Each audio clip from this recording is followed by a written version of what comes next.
L'économie encore, avec le classement annuel des plus grandes fortunes de France par l'hebdomadaire Challenge. Première information, la richesse globale des 500 plus gros patrimoines a bondi grâce à la reprise de la bourse. Bernard Arnault reste à ce jour l'homme le plus riche du pays. Jocelyn Debrow. C'est la nouvelle star des milliardaires français. Sous les projecteurs toute l'année, Xavier Niel, fondateur de Free, intègre le top 10 des plus grandes fortunes professionnelles françaises. Mais il pèse 5 fois moins que le leader 2013. À la tête de LVMH, premier groupe de luxe mondial, Bernard Arnault, capital estimé à 24 milliards 300 millions d'euros. Comme le luxe, les cosmétiques se portent très bien. L'héritière du groupe L'Oréal, deuxième du classement, Liliane Bettencourt, une fortune estimée à 23 milliards 200 millions d'euros.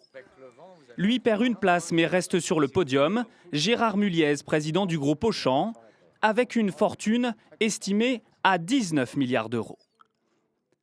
Dans ce classement du magazine Challenge, il y a ceux qui rient et ceux pour qui 2012 fut une année compliquée.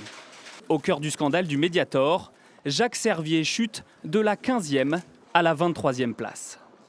Autre fortune en proie aux difficultés cette année, dans un secteur largement touché par la crise, la famille Peugeot passe de la 36e à la 40e place.